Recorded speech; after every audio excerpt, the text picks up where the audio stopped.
देहरादून में आज होगी बीजेपी की बड़ी बैठक। राष्ट्रीय महामंत्री संगठन बीएल संतोष लेंगे मीटिंग। 2027 के विधानसभा चुनाव पर होगी चर्चा।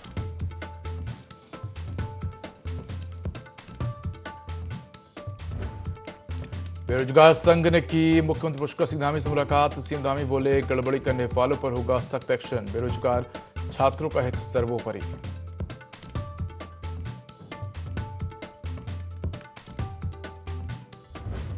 यूके एसएसएससी पेपर केस का मुख्य आरोपी खालिद गिरफ्तार। हरिद्वार पुलिस ने खालिद को किया अरेस्ट। दीवार कूदकर सेंटर के अंदर गया था खालिद। आरोपी साविया को भी पुलिस ने किया गिरफ्तार।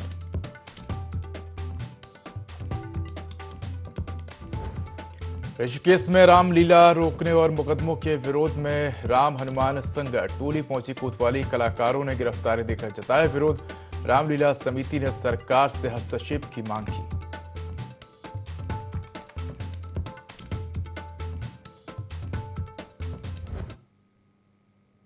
नमस्कार, मैं उदय, देवभूमि लाइव में आपका स्वागत है। बुलेटिन की शुरुआत करेंगे तमाम बड़ी खबरों के साथ। बड़ी खबर देहरादून से है, जो आज होगी बीजेपी की बड़ी बैठक।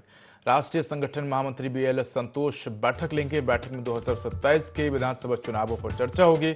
प्रदेश प्रभारी और सीएम धामी भी बैठक में शामिल होंगे। तो बड़ी खबर आपको देहरादून से बता रहे हैं, जहां आज बीजेपी की बड़ी बैठक होने जा रही है। राष्ट्रीय संगठन महामंत्री बीएल संतोष बैठक लेंगे। तो बैठक में विधानसभा चुनाव 2027 को लेकर चर्चा होगी। प्रदेश प्रभारी और मुख्यमंत्री पुष्कर सिंह धामी भी इस बैठक में शामिल होंगे। तो ये बड़ी खबर आपको देहरादून से बता रहे हैं, जहां आज बीजेपी की एक बड़ी बैठक होने जा रही है। तो विधानसभा चुनाव 2027 को लेकर यह बैठक काफी महत्वपूर्ण है। और इसी पर अधिक जानकारी के लिए हमारे साथ सहयोगी विनय जुड़ गए हैं। देहरादून से सीधा रुख करेंगे विनय का। विनय, आज बीजेपी की बड़ी बैठक होने जा रही है। राष्ट्रीय संगठन महामंत्री बीएल संतोष बैठक लेंगे। तो 2027 विधानसभा चुनाव को लेकर आज रणनीति तैयार की जाएगी। क्या अधिक जानकारी बैठक को लेकर? जी उदय, बिल्कुल। देखिए, आपको बता दें कि भाजपा की अगर बात करें तो भाजपा की जो आज बड़ी बैठक है वो इस दौरान यहाँ पर आयोजित होने जा रही है, जो कि देहरादून में इस दौरान होगी। और ऐसे में यहाँ पर बात की जाए तो जो राष्ट्रीय संगठन के जो महामंत्री हैं बीएल संतोष, वो भी इस दौरान जो है यहाँ पर मौजूद रहेंगे। साथ ही इसके अलावा मुख्यमंत्री पुष्कर सिंह धामी भी जो है इस दौरान यहाँ इस बैठक में शिरकत करते हुए नजर आएंगे। तो ऐसे में देखा जा सकता है यहाँ पर उदय की जिस तरीके से अब 2027 का जो चुनाव होना है उसको लेकर के जो भाजपा की तैयारी है वो यहाँ पर शुरू हो चुकी है। और जिस तरीके से जो आज की जो बैठक यहाँ पर आयोजित होगी तो काफी महत्वपूर्ण जो बैठक है इस दौरान यहाँ पर रहने वाली है। इसमें सभी जिलों के जो यहाँ पर बात की जाए तो जिला अध्यक्ष भाजपा के वो भी इस दौरान जो है मौजूद रहेंगे। साथ ही साथ इसके अलावा भाजपा के प्रदेश अध्यक्ष महेंद्र भट्ट वो भी इस बैठक में मौजूद रहेंगे। तो पूरी जो तैयारी है वो भाजपा की 2027 यहाँ पर शुरू हो चुकी है। और साथ आपको ये बता दें कि अभी भाजपा की अपनी टीम जो भी यहाँ पर तैयार की है। और जो कार्यकारिणी तो गठन जिस तरीके से इस दौरान हो रहा है, तो महिलाओं की को भी जो है इस दौरान यहाँ पर अहम जिम्मेदारी दौरान दी गई है। जी बिल्कुल विनय, अगर देखा जाए तो लगातार हम देख रहे हैं कि उत्तराखंड में आने वाले विधानसभा चुनाव को लेकर पार्टी लगातार बैठकें करते हुए नजर आ रही है। नई रणनीति के अनुसार काम करे। अगर हम देखें तो इससे पहले के जो विधानसभा चुनाव हुए थे उससे पार्टी ने बड़ी जीत हासिल करी थी।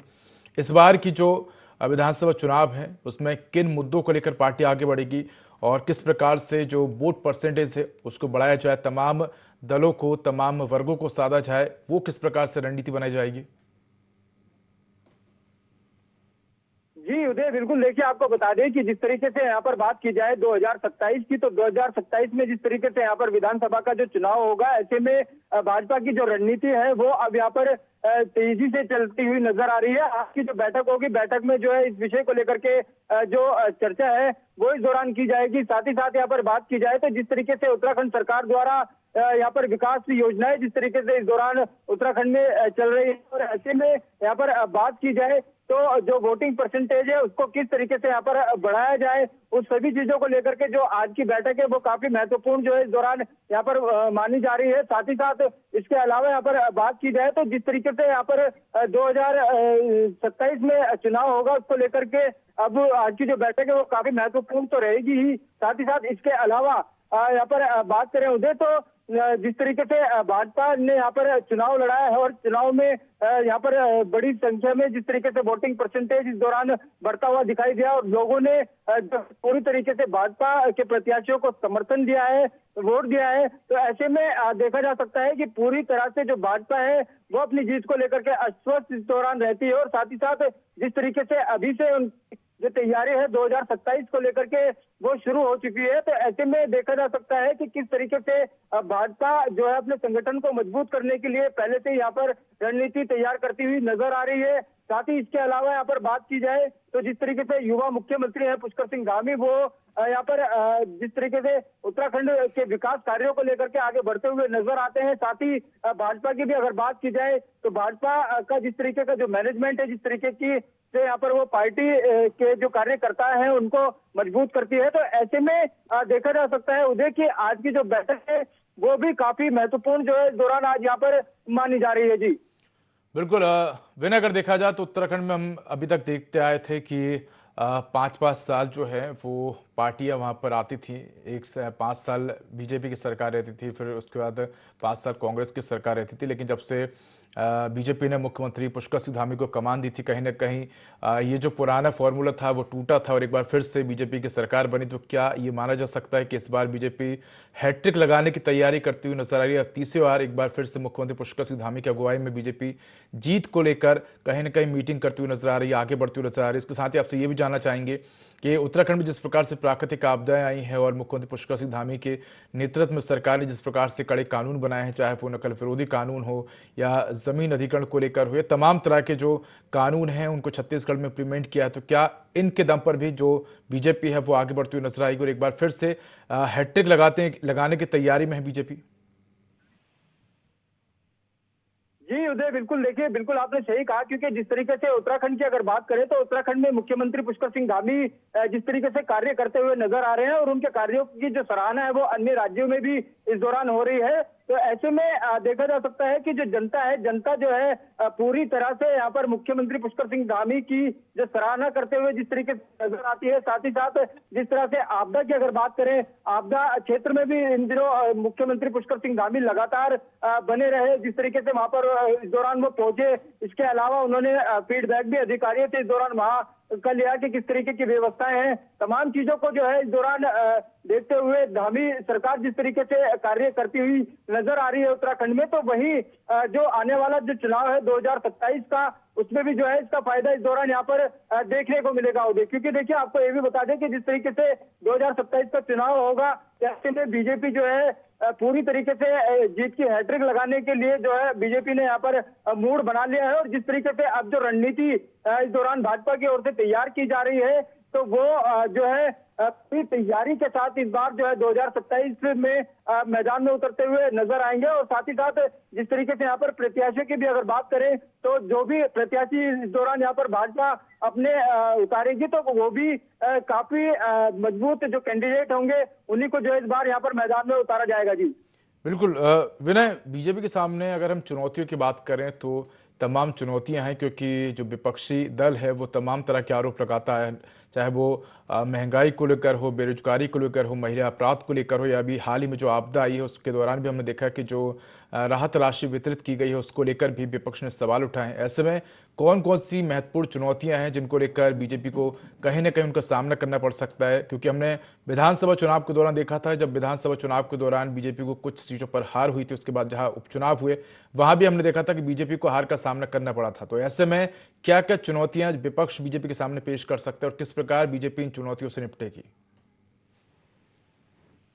जी बिल्कुल उदय, देखिए, आपको बता दें कि जिस तरीके से यहाँ पर विपक्ष की अगर बात की जाए तो विपक्ष जो है लगातार यहाँ पर सरकार को घेरने के लिए जो है इस दौरान तैयार रहता है। साथ ही जिस तरीके से बेरोजगारी की बात करें, महंगाई की बात करें और कानून व्यवस्थाओं की बात करें, इन सभी चीजों को लेकर के जिस तरीके से जो है विपक्ष लगातार यहाँ पर सरकार को घेरने के लिए तैयार खड़ा है, तो ऐसे में जो है पूरी तरह से जो भाजपा सरकार है वो भी अपनी तैयारी के साथ में इस दौरान जो है यहाँ पर नजर आती है। क्योंकि जिस तरीके से बात की जाए अभी जीएसटी को लेकर के भी यहाँ पर अगर उधर बात की जाए, तो जिस तरह से जो आम लोग हैं उनको जीएसटी को लेकर के उनमें भी काफी खुशी जो है इस दौरान दिखाई दी है। क्योंकि जिस तरीके से मुख्यमंत्री पुष्कर सिंह धामी की अगर बात करें तो बीते दिन भी जो है इस दौरान वो जागरूकता के कार्यक्रम में पहुंचे थे और उन्होंने जिस तरीके से जो वहां पर आम लोगों से इस दौरान बातचीत की, तो ऐसे में काफी खुशी जो है माफ कीजिएगा इस दौरान जो है वहां पर दिखाई दी। तो ऐसे में देखा जा सकता है कि पूरी तरह से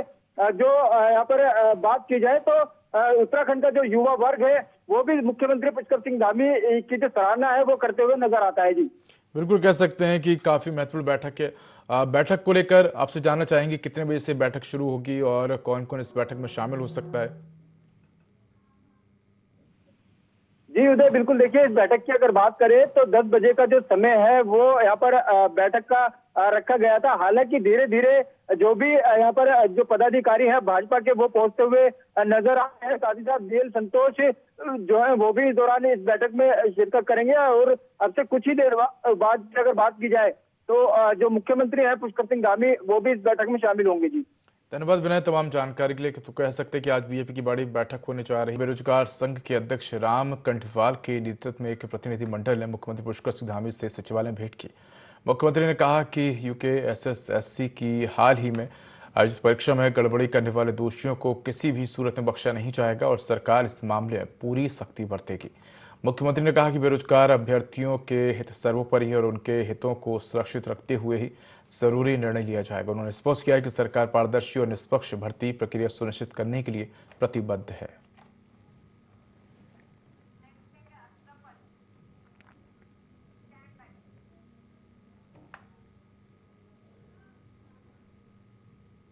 खबर हल्द्वानी से है, जहां कुमाऊं कमिश्नर दीपक रावत के निरीक्षण में हल्द्वानी तहसीलदार की कार्यप्रणाली की हकीकत उजागर की गई। शिकायतों की पुष्टि करने पहुंचे कमिश्नर ने तहसीलदार संघ उत्तर उजाला स्थित कानून को अशरफ अली के घर का निरीक्षण किया, जहां फाइलों और रजिस्टरों का बड़ा जखीरा मिला है। जांच में सामने आया कि कानून को दफ्तर की जगह घर पर ही फाइलें रखते थे और मौके पर जाने के बजाय घर बैठकर रिपोर्ट लगाते थे।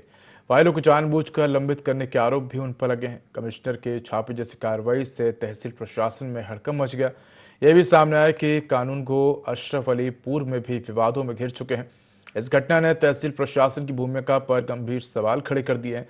कमिश्नर ने जिलाधिकारी को इस मामले की प्रशासनिक जांच पर कर कड़ी कार्रवाई के आदेश दिए हैं। का जो रूटीन इंस्पेक्शन है वो कर रहा था और इसमें मैंने पर्टिकुलरली 143 के मामले देखे। आप जानते हैं 143 के मामले पब्लिक का रोज वास्ता 143 से पड़ता है, चाहे ज़मीन बेचने के लिए हो चाहे लोन लेने के लिए हो। तो इसमें माननीय मुख्यमंत्री जी की प्राथमिकता है कि इसमें किसी प्रकार का विलम्ब नहीं होना चाहिए। राइट टू सर्विस में भी ये कवर्ड है। तो जब ये मामले में देख रहा था तो मैंने देखा काफ़ी इसमें पेंडेंसी है और पेंडेंसी का जब मैंने पता लगाना चाहा तो कुछ फाइलें तो मुझे तहसील में ही मिल गई जिनमें कोई डेट संकेत नहीं है, कोई रिपोर्ट्स का विवरण नहीं है। और बाकी के बारे में यहाँ पे जो एसके हैं उनके द्वारा बताया गया कि ये फाइलें उन्होंने घर पे रखी हुई, उनके घर का भी मुआयना किया गया जहाँ पे फाइलें मिली हैं। और पूछने पे उनका कहना है कि इसमें से एक भी मामले में उन्होंने मौका मुआयना नहीं किया है और रिपोर्ट लगा दी है। और जो मूल रजिस्टर है जो कि एक तरह से गवर्नमेंट डॉक्यूमेंट है वो भी घर पे पड़ा हुआ है। तो किसी भी दृष्टि से ये उचित नहीं है। तो इसमें इनके विरुद्ध अनुशासनिक जांच के लिए डीएम नैनीताल को मैं हरिद्वार जिले में अतिक्रमणकारियों के खिलाफ प्रशासन का सख्त रुख लगातार जारी है। जिला प्रशासन और सिडकुल प्रशासन की संयुक्त टीम ने सिडकुल थाना क्षेत्र के राजा बिस्कुट चौक से लेकर सलीमपुर चौक तक अतिक्रमण पर बड़ी कार्रवाई की। टीम ने मौके पर बुलडोजर चलाकर सड़क और सार्वजनिक जगहों पर किए गए अवैध कब्जों को ध्वस्त कर दिया। उप जिलाधिकारी जितेंद्र कुमार ने बताया कि अतिक्रमण हटाने के लिए पहले ही संबंधित लोगों को चेतावनी दी गई है, लेकिन बार बार चेतावनी देने के बाद भी अतिक्रमणकारियों ने अतिक्रमण नहीं हटाया। ऐसे में प्रशासन को खुद मौके पर पहुंचकर बुलडोजर चलाने की कार्रवाई करनी पड़ी। उन्होंने कहा कि सार्वजनिक स्थानों पर अवैध कब्जा किसी भी हाल में बर्दाश्त नहीं किया जाएगा। ये शिकायत लगातार आ रही थी कि राजा बिस्कुट से लेकर सलेमपुर तिराहे तक बहुत ज्यादा अतिक्रमण हो रखा है और उसके कारण से ट्रैफिक भी बाधित होता है और एक्सीडेंट्स भी होते हैं। इसके दृष्टिगत इन लोगों को पहले आगाह किया गया था और इन लोगों के द्वारा अतिक्रमण नहीं हटाया गया, तो आज प्रशासन, पुलिस और शेड्यूल की टीम के द्वारा ये एनक्रोचमेंट हटाया जा रहा है। देखिए, जो एनक्रोचमेंट है वो हटा रहे हैं हम साथ के हाथ, और जो ये लोगों ने कुछ भंडारण किया हुआ है इसके लिए जिला खान अधिकारी को बता दिया गया है, उनकी टीम आके इस पे कार्रवाई कर। बागेश्वर नगर पालिका के प्रभारी अधिशासी अधिकारी के रूप में हयात सिंह परिहार ने अपना कार्यभार संभाला। इस दौरान मीडिया से संवाद करते हुए प्रभारी अधिकारी हयात सिंह परिहार ने कहा कि नगरीय क्षेत्र में स्वच्छता अभियान को तेज गति से चलाना उनकी पहली प्राथमिकता है। साथ ही मानसून काल के दौरान खराब हुई पैदल और वाहन मार्गों को ठीक कराया जाएगा। इसके साथ ही टैक्स व्यवस्था में गति लाई जाएगी।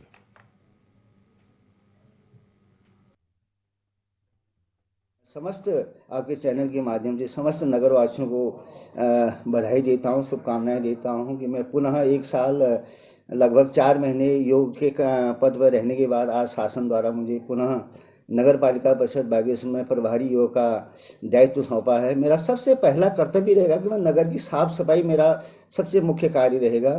नालियों की सफाई है, झाड़ी कटान है, और जो हमारी स्ट्रीट लाइटें हैं, अभी तक हमारे बिजली के पोल जो हैं काफ़ी दूर दूर में हैं। मेरी सबसे पहली प्राथमिकता रहेगी कि हम सौर ऊर्जा के पोल नगर क्षेत्र में लगाएं, जिससे हर आदमी को विद्युत की सुविधा मिल सके।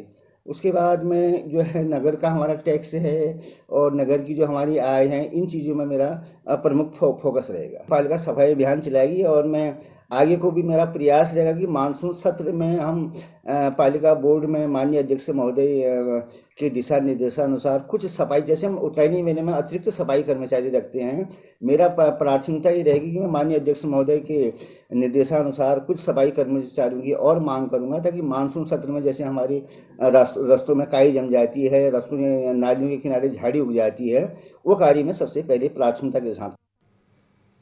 हरिद्वार और देहरादून पुलिस को बड़ी कामयाबी हाथ लगी है। लंबे समय से फरार चल रहे यूकेएसएससी पेपर लीक मामले के मुख्य आरोपी खालिद को आखिरकार पुलिस ने हरिद्वार से दबोच लिया। गिरफ्तारी के बाद खालिद को हरिद्वार लाया गया, जहां देहरादून एसएसपी अजय सिंह, हरिद्वार एसएसपी प्रमिंद डोभाल और जांच टीम ने उससे लंबी पूछताछ की। आरोपी को बाद में देहरादून पुलिस के सुपुर्द कर दिया गया, जहां उसने गहन पूछताछ जारी है। पुलिस का कहना है कि शुरुआती जांच में ये कोई संगठित गैंग नहीं बल्कि कुछ व्यक्तियों का व्यक्तिगत खेल था, जिन्होंने मिलकर प्रश्न पत्र लीक किया। हालांकि पुलिस का दावा है कि अब इस पूरे ही मामले के तह तक जाकर हर साजिशकर्ता को बेनकाब किया जाएगा।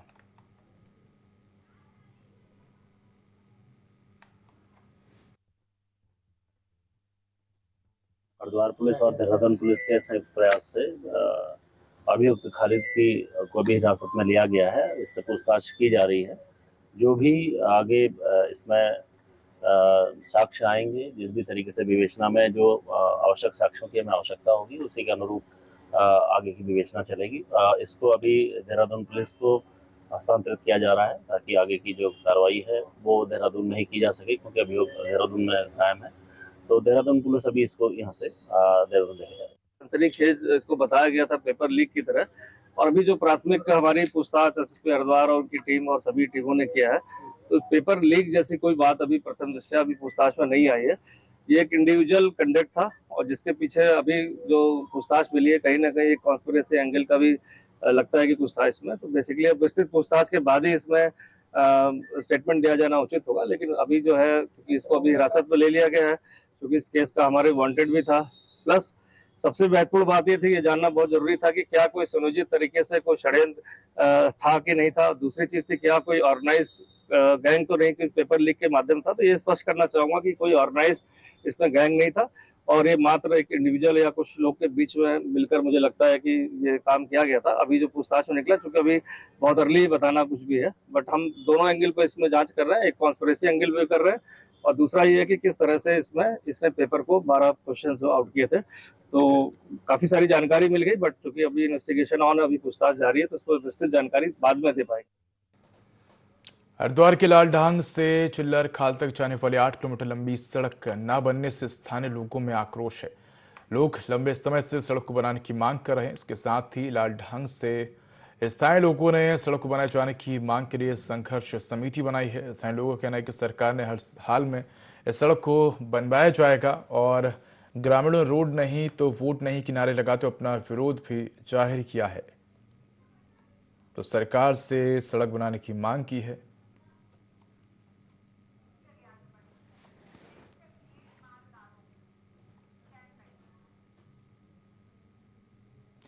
हरिद्वार में भेल की भारी लापरवाही से एक बड़ा हादसा टला है। पेड़ गिरने से बिजली का खंभा और हाई वोल्टेज लाइन सड़क पर आ गिरी। भेल की कर्मचारियों बिना ट्रैफिक डायवर्सन और सुरक्षा इंतजाम के पुराने पेड़ की कटाई कर रहे थे। पेड़ काटते ही सीधे बिजली की लाइन पर गिरा। खंभा टूटकर सड़क पर आ गिरा और तारों में चिंगारियां उठी। घटना के बाद शिवालिक नगर से हरिद्वार जाने वाले मार्ग पर घंटों तक लंबा जाम लग गया। राहगीर और वाहन चालकों में दहशत है। लोग भेल प्रशासन की लापरवाही पर भड़के हैं। स्थानीय लोगों ने मौके पर अधिकारियों को बुलाकर कड़ी कार्रवाई की मांग की है।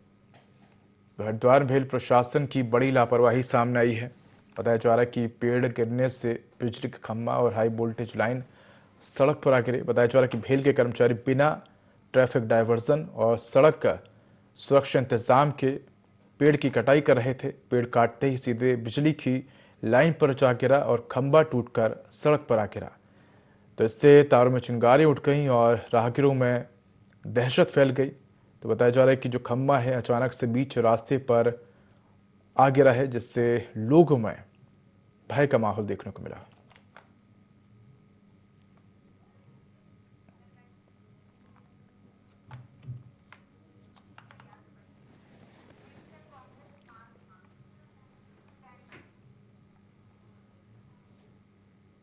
कांग्रेस प्रदेश महामंत्री गोदावरी थापली के नेतृत्व में उप जिलाधिकारी के माध्यम से मुख्यमंत्री को 8 सूत्रीय मांगों को लेकर ज्ञापन प्रेषित किया गया। ज्ञापन में मांग की गई कि मसूरी देहरादून मार्ग के साथ ही सभी संपर्क मार्ग जो कि आपदा के तहत क्षतिग्रस्त हुए हैं, जिलाधिकारी की निगरानी में इसकी शीघ्र मरम्मत कराई जाए। वहीं होटल व्यवसायियों, रिक्शा बोझा श्रमिकों के साथ ही पर्यटन से जुड़े लोगों को आर्थिक सहायता दी जाए।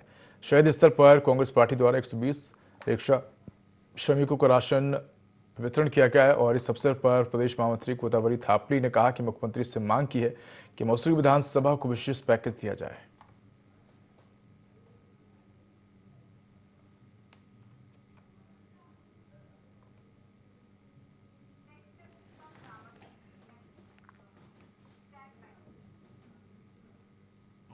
कुमाऊं कमिश्नर दीपक रावत द्वारा हल्द्वानी तहसील कार्यालय में हुए निरीक्षण ने प्रशासनिक व्यवस्था की पोल खोल दी। निरीक्षण के दौरान तहसीलदार से लेकर पटवारी और अमीन तक किसी के पास लंबित मामलों की सही जानकारी नहीं थी। कमिश्नर द्वारा पूछे गए सवालों पर सभी अधिकारी एक दूसरे का चेहरा ताकते नजर आए। निरीक्षण के दौरान तहसील परिसर की पार्किंग अव्यवस्था, गंदगी और शौचालयों की खराब स्थिति पर कमिश्नर ने गहरी नाराजगी जताई और तुरंत व्यवस्थाएं दुरुस्त करने के निर्देश दिए।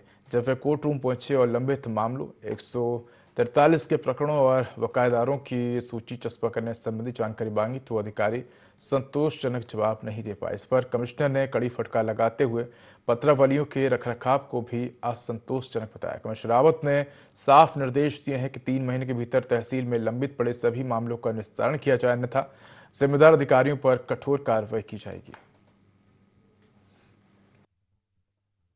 जो इंस्पेक्शंस हैं 2 तरह के, एक तो औचक होते हैं जो कभी कभी हम करते रहते हैं, और कुछ ऐसे इंस्पेक्शंस होते हैं जो पहले से डिफाइंड हैं, जो रेवेन्यू मैनुअल के तहत हमें करने हैं। तो कमिश्नर को भी 3 साल में एक बार एक तहसील को देखना होता है। उस क्रम में ये इंस्पेक्शन आज मेरे द्वारा किया गया।